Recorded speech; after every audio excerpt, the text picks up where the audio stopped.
کہ کائنات کی سب سے بڑی حقیقت تو خود اللہ کی اپنی ذات ہے، سب سے بڑی حقیقت خود رب کائنات کی ذات اقدس ہے، تو کیا تاجدار کائنات اللہ کی ذات پر بھی گواہ ہیں؟ تو جان لیں ذات مصطفیٰ اللہ کی ذات پر گواہ بن کے آئے۔ پیارے محبوب علیہ الصلوۃ والسلام اللہ کی وحدانیت پہ گواہ، اللہ کی ربوبیت پہ گواہ، اللہ کی الوہیت پہ گواہ۔ ارے ذات مصطفیٰ اس پوری کائنات میں فقط واحد ہستی ہیں جو اللہ کے ہونے پر گواہ ہیں، اللہ کے ہونے پر گواہ ہیں۔ قرآن مجید میں خود اللہ رب العزت نے فرمایا یا ایھا الناس قد جاءکم برہان من ربکم وانزلنا الیکم نورا مبینا۔ رب کائنات نے خطاب جمیع انسانوں سے کیا، گروہ انسانیت سے کیا، اور فرمایا تحقیق تمہاری طرف رب کی طرف سے برہان آ گئی، دلیل آ گئی، شہادت اور گواہی آ گئی، دلیل قاطع آ گئی۔ گویا رب کائنات نے ذات مصطفیٰ کو اپنی ذات پر برہان اور دلیل بنا کے بھیجا، برہان اور دلیل بنا کے بھیجا، گواہ بنا کے بھیجا۔ اب کوئی کہے کہ کیسے؟ سامعین محترم، رب کا ہونا یہ دنیا میں نہ کوئی جانتا تھا، نہ کوئی مانتا تھا، نہ کوئی پہچانتا تھا۔ اس روئے زمین پر کسی کو رب کائنات کی وحدانیت کی خبر نہ تھی، کوئی رب کائنات کی توحید کو نہ جانتا تھا نہ پہچانتا تھا۔ رب کائنات نے مکہ میں پیارے مصطفیٰ کو اپنی ذات پر گواہ بنا کے بھیجا۔ اور کیسے گواہ بنایا؟ سامعین بڑا مشہور واقعہ یہ بھی آپ جانتے ہیں کہ جب رب کائنات نے محبوب علیہ الصلوۃ والسلام کو فرمایا محبوب اب مکہ والوں کو میرا پیغام سنا دیں، یا ایھا المدثر قم فانذر، میرے محبوب اب کھڑے ہوں، ان کو ڈرائیں اور میری طرف بلائیں۔ اب تاجدار کائنات صلی اللہ علیہ وآلہ وسلم کوہ صفا پہ کھڑے ہوئے، مکہ کے سارے سرداروں کو بلا لیا، مکہ کے سارے کفار اور مشرکین کو بلا لیا۔ میرے آقا ہیں پہاڑ کی چوٹی پر، کوہ صفا پر، مکہ والے نیچے۔ میرے محبوب علیہ الصلوۃ والسلام ان سے ایک سوال کرتے ہیں، کیا مکہ والو اگر میں یہ کہوں کہ پہاڑ کے دوسری طرف سے لشکر حملہ کرنے والا ہے کیا مان لو گے؟ کفار نے کیا کہا تھا؟ سارے بولیں ہم مان لیں گے۔ جب کفار نے کہا مان لیں گے، میرے آقا نے پوچھا کیوں مانو گے؟ تو سارے کفار نے یک زبان کہا کہ ہم نے آپ کو ساری زندگی الصادق والامین پایا، الصادق والامین پایا۔ سامن یہاں پر بعض سیرت نگاروں نے اس سے آگے بھی بڑا ایک لطیف نکتہ لکھا ہے، بڑا کمال کا جملہ لکھا۔ تاجدار کائنات صلی اللہ علیہ وآلہ وسلم کو جب سب نے کہا مانیں گے، چونکہ آپ الصادق بھی ہیں والامین بھی ہیں، میرے آقا نے ان مکہ والوں سے آگے ایک اور سوال کیا۔ آقا نے پوچھا اگر آپ پہاڑ کے اوپر آئیں اور دیکھیں کہ لشکر نہیں ہے، توجہ کرنا، اگر آپ اوپر آ کر دیکھیں اور لشکر نظر نہ آئے پھر کیا کہیں گے؟ دیکھیں لشکر نظر نہ آئے پھر کیا کہیں گے؟ تو اس پر وہ مکہ والے بول کے کہتے ہیں اگر آپ کے کہنے پر بھی ہمیں لشکر نظر نہیں آتا ہم آپ پر اعتراض نہیں کریں گے، ہم اپنی نظروں کا دھوکہ مانیں گے۔ اتنا یقین تھا آقا کی ذات پر۔ کفار کہنے لگے کہ ہم یہ نہیں کہیں گے کہ آپ نے جھوٹ بولا، بلکہ کہیں گے کہ ہماری اپنی نظروں کا دھوکہ ہے۔ جب میرے آقا اتنا یقین کروا چکے تو اب میرے آقا فرماتے ہیں ارے جس زبان پر یقین کر کے لشکر کو مان رہے ہو اسی زبان پر یقین کر کے مولا کو بھی مان لو، اللہ کی وحدانیت کو مانو، اللہ کے ایک ہونے کو مانو۔ اس بار وہ کفار ڈگمگا گئے، اعتراض کرنے لگے، تانا کرنے لگے۔ سامعین اس کے کئی اسباب ہیں، چلیں ایک سبب تو یہ ہے کہ وہ کیوں نہ مانے، لشکر پہ اتنا یقین اور رب کائنات پہ یقین نہ کیا، کیوں؟ اس کا ایک سبب یہ بھی ہے، اگر تاجدار کائنات صلی اللہ علیہ وآلہ وسلم کی زبان پہ یقین کر کے اللہ کو مان لیتے تو پھر سردار پیارے مصطفیٰ کو ماننا پڑتا، پھر سردار و اعلیٰ پیارے مصطفیٰ کو ماننا پڑتا۔ اور اگر وہ ذات مصطفیٰ کو اعلیٰ مان لیتے، نبی مان لیتے، سردار مان لیتے تو ان کی اپنی سرداریوں کو خطرے تھے، ان کی اپنی سرداریوں کو خطرے تھے، ان کی اپنی وزارتوں کو خطرے تھے، ان کے دروازوں پر وہ جو کام کرنے والے غلام تھے پھر وہ غلام نظر نہ آتے، ارے وہ جب اکیلے بیٹھتے تو مصطفیٰ کو مانتے۔ ابو جہل بول کے کہتا تھا انی نعلم ان محمد نبی ولکن لا نؤمن بہ ابدا، ابو جہل اپنوں میں بیٹھ کے کہتا تھا میں جانتا ہوں میرا بھتیجا سچا نبی ہے لیکن قیامت تک ایمان نہیں لاؤں گا، کیوں؟ اگر اپنے بھتیجے کو اعلیٰ مان لیا تو مجھے سردار کون کہے گا؟ سامعین محترم، یہ دنیا داری کے جھگڑے، یہ سرداری کے جھگڑے، یہ دنیا داری کی باتیں صرف اس وقت نہیں تھی، آج بھی دنیا میں دیکھو یہ سارے بڑے بڑے، کوئی سیاست دان ہو، معیشت دان ہو، دنیا کا بڑا بڑا سردار کیوں نہ ہو، وہ مانتا ہے طاہر القادری سچ کہتا ہے۔ وہ زبان سے جب اکیلا بیٹھتا ہے اپنوں میں بیٹھ کے کہتا ہے طاہر القادری سچ کہتا ہے، لیکن اگر طاہر القادری کو مان لیا تو اس کو خطرہ ہے میری وزارت جائے گی، میری صدارت جائے گی، میرے کمی جائیں گے۔ سامعین، یہی مسئلہ اس وقت تھا کہ اگر ذات مصطفیٰ کو مان لیا تو ہمیں سردار کون کہے گا؟ یہ دنیا کے چکر ہر دور میں رہے، ایک سبب تو یہ تھا کفار نے نہ مانا، لیکن سامعین پھر کفار نے پیارے آقا سے معجزہ طلب کیا، کیا کہا؟ معجزہ مانگا۔ اب جب کفار نے محبوب علیہ السلام سے معجزہ مانگا تو رب کائنات کی بارگاہ میں پیارے محبوب کوہ صفا پر ہی کھڑے ہو کے عرض کرتے مولا میری امت معجزہ مانگ رہی ہے، معجزہ عطا کر۔ کیا کر؟ معجزہ عطا کر۔ سامعین، جس نبی نے بھی نبوت کا اعلان کیا اس نبی کی قوم نے معجزہ مانگا، رب کائنات نے ہر نبی کو معجزہ عطا کیا، لیکن جب ذات مصطفیٰ کی باری آئی رب کائنات نے اعلان نبوت کے وقت میرے محبوب کو معجزہ نہیں دیا، کوئی خارجی معجزہ نہیں عطا کیا، بلکہ رب کائنات نے محبوب علیہ السلام سے فرمایا فَقَدْ لَبِثْتُ فِيكُمْ أُمُورًا مِّن قَبْلِهِ أَفَلَا تَعْقِلُونَ، میرے محبوب ان مکہ والوں سے خطاب کر کے کہیں مکہ والوں تم نے مجھے دیکھا ہے، مکہ والوں تم نے میرا بچپن دیکھا، میرا لڑکپن دیکھا، میرا شباب اور جوانی دیکھی، میری شادی بیاہ کو دیکھا، میرا کھانا پینا دیکھا، تجارت کو دیکھا، معاشیات کو دیکھا، معاملات کو دیکھا، تم نے میری ذات کو دیکھا ہے۔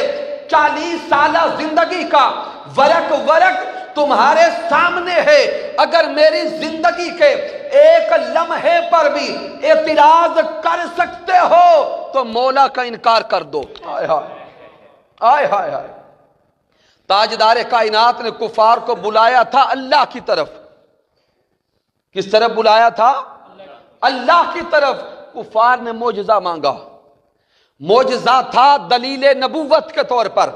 رب کائنات نے محبوب سے فرمایا محبوب دلیل نبوت کے طور پر ہم نے ہر نبی کو معجزہ دیا ہے، لیکن سونے مصطفیٰ ہم نے آپ کو دلیل نبوت کے لیے معجزہ نہیں دینا، کیونکہ آپ کو ہم نے دلیل بنایا ہے اپنی ذات پر۔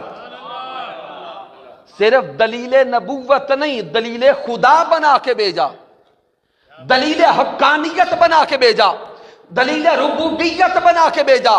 محبوب مکہ والوں کو کہہ دیں کہ مکہ والوں اگر رب کو ماننا ہے تو پہلے مجھے مانو، دیکھتے مجھے جاؤ، اگر میری ذات پر انکار اور اعتراض ہے تو اللہ کی ذات کا انکار کر دو۔ تو سامعین محترم کیا سمجھ آئی؟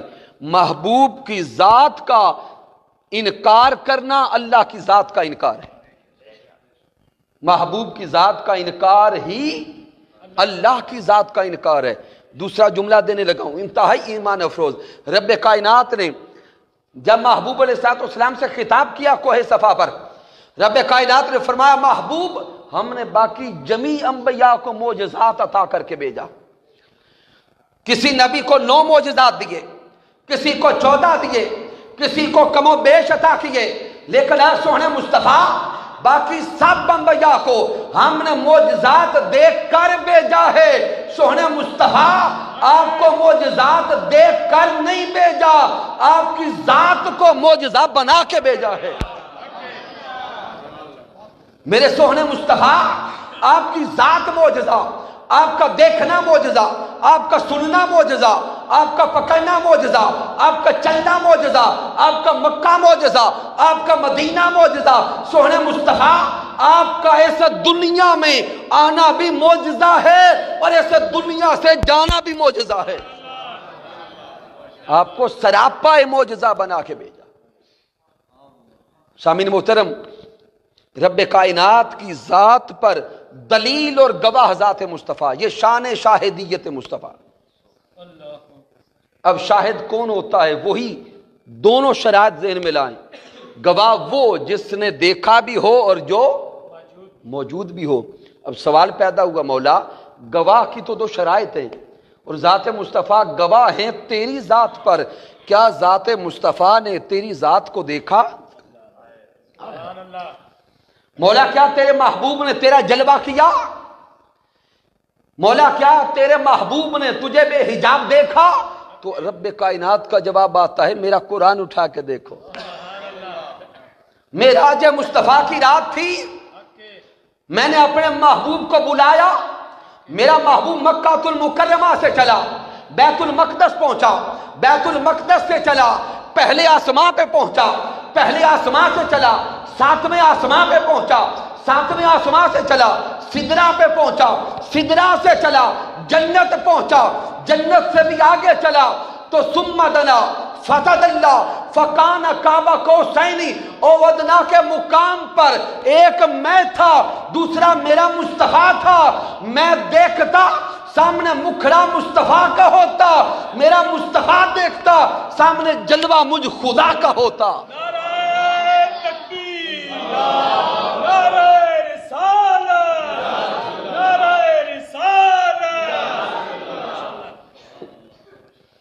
کیونکہ گواہ ہونے کی شرائط ہے، جس نے دیکھا ہو، گواہ وہ جس نے دیکھا ہو۔ تو میں نے اپنے محبوب کو ایسا گواہ بنایا جس کو دلیل قاطع کہتے ہیں، اور دلیل قاطع وہ ہوتی ہے جس پر کوئی دوسری دلیل نہ آ سکے جو رد کر سکے۔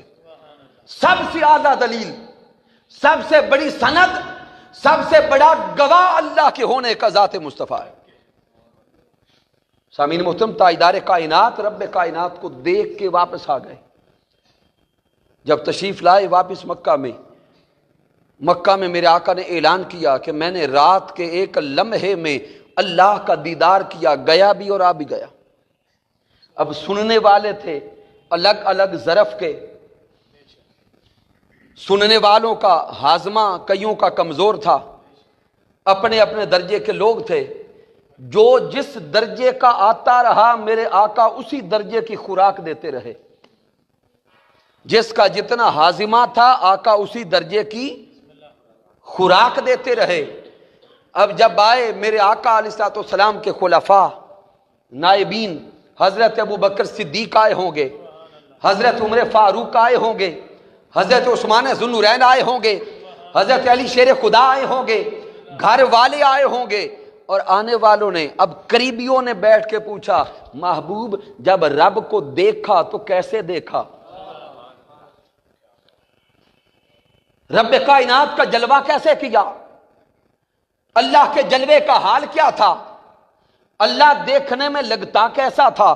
سامعین، میرے محبوب نے ہر کسی کو اس کی شان کے مطابق تحفے دیے، انعامات دیے، عطائیں کی۔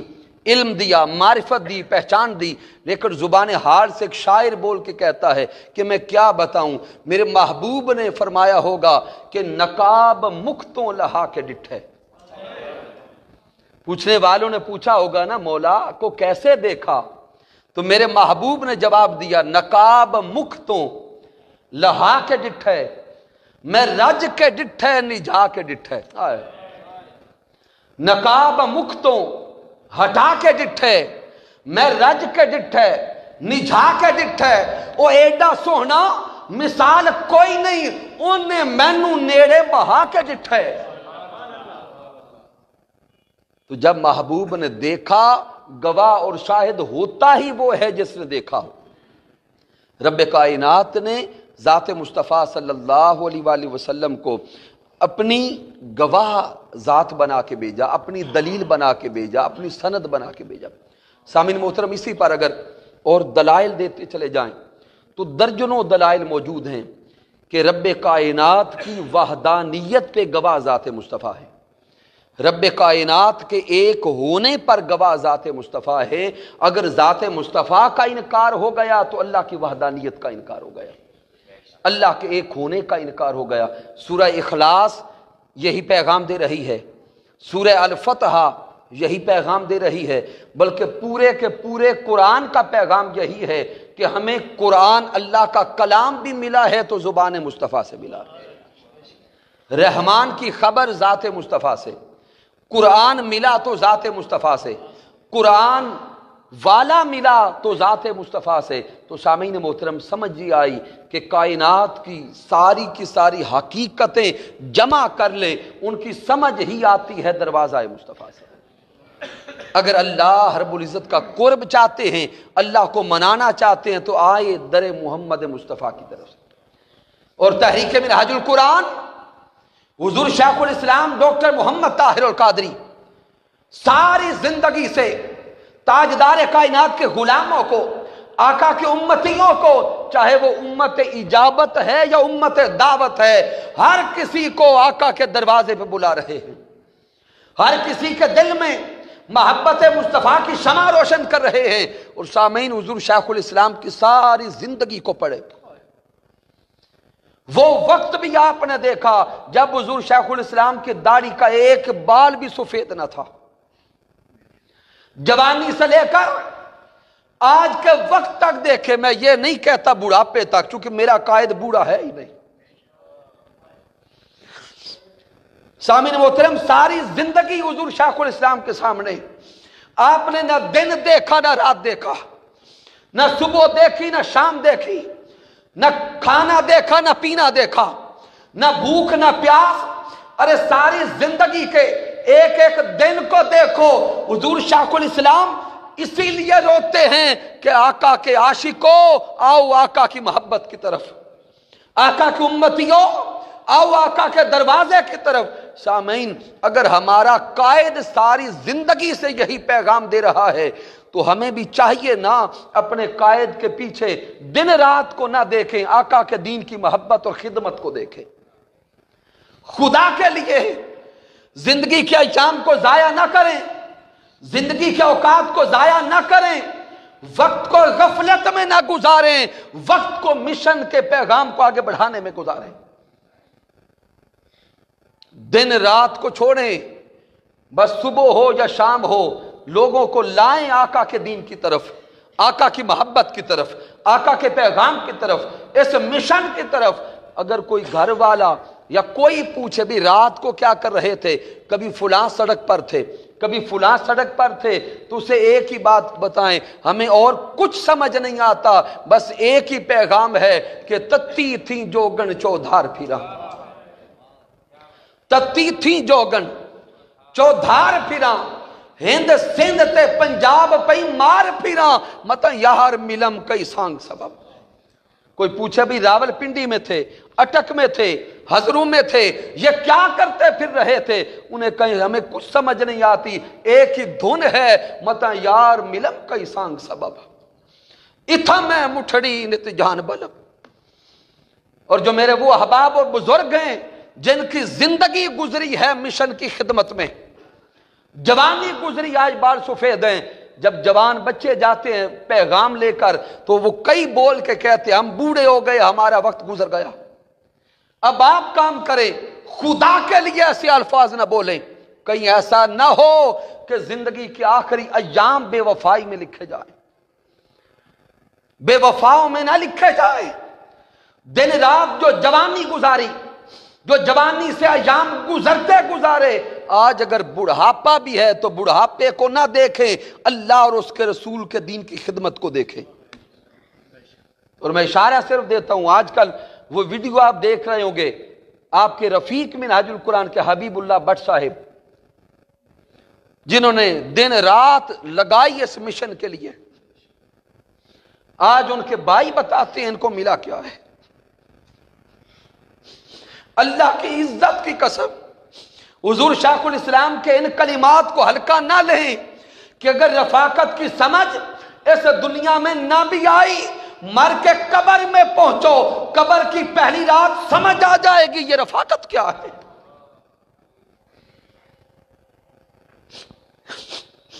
خدا کے لیے یہ رفاقت لے لو، اس سنگت میں آ جاؤ، اس رفاقت میں آ جاؤ، کیونکہ رب کائنات نے خود ارشاد فرما دیا وَحَسُنَ أُولَئِكَ رَفِيقًا، سب سے اعلیٰ سنگت یہ ہے، سب سے بہتر سنگت یہ ہے۔ اگر اب بھی ہمیں سمجھ نہ آئے تو ہمارے نصیب، ہمارے نصیب۔